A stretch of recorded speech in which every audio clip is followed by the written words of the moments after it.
Okay, let's be real. We all love superhero movies. But have you ever stopped to think that they kind of play by their own completely bonkers set of rules? Well, today we're doing just that. We're going to pull back the curtain on the wild, wonderful, and totally illogical logic that makes these movies tick.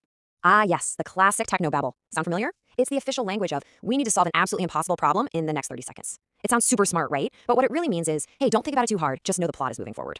You know that feeling, don't you? You're watching a hero get thrown through like 3 different buildings, and you just kind of nod and go, yeah, okay, that checks out. That's because we've all sort of implicitly agreed to accept the physics of their world. And look, I want to be clear, this is all coming from a place of love. There is nothing, and I mean nothing, like watching your favorite hero save the entire world against impossible odds. We show up for those epic fights and those universe-ending stakes. But if we're being honest, once you start to gently pull on those logical threads, you realize the whole thing is just woven together with the most glorious, wonderful absurdity. So let's celebrate that, shall we? Starting with something simple, like the laws of physics. All right, class is in session. Welcome to Superhero Physics 101. The only prerequisite for this course is that you have to forget literally everything you ever learned in actual physics class. Sorry, Sir Isaac Newton, your laws don't apply here. This really shows the massive gap between our world and theirs. I mean, in reality, the force of catching a falling helicopter would turn a person into, well, a puddle.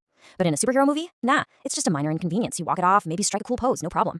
And seriously, can we talk about this for a second? This guy is on the cover of every magazine. His face is known all over the world. But you put a tiny little piece of fabric over his eyes, and suddenly he's a total enigma to his closest friends, his coworkers, no idea who he is. It's the most effective disguise in human history, and it makes zero sense. You know, it's not just the physics that's a little flexible. The decision-making can be something else. Both heroes and villains seem to operate on a kind of logic that's really just there to keep the story moving in the most dramatic way possible. This right here, this is the classic villain's playbook. I mean, why would you just defeat your enemy when you can give them a full, step-by-step PowerPoint presentation of your master plan first? It's basically a guaranteed recipe for failure. But hey, it's also a pretty handy way for the writers to spell out the plot for us. They just can't help themselves.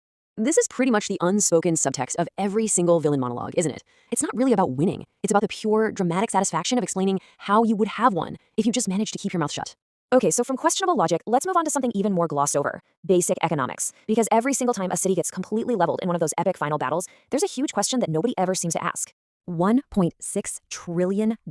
That's a fictional but probably conservative estimate for the damage from just one alien invasion. Forget the aliens for a minute. The real ongoing threat is the unbelievable cost of rebuilding the city for the 17th time. I mean, there has to be one, right? Can you just imagine trying to file that claim? Yeah, hi, my car was just vaporized by a laser beam from an alien spaceship. Is that covered under my plan? There has to be this whole invisible economy just to deal with the fallout. The truth is, these huge fights would have some really, really boring consequences.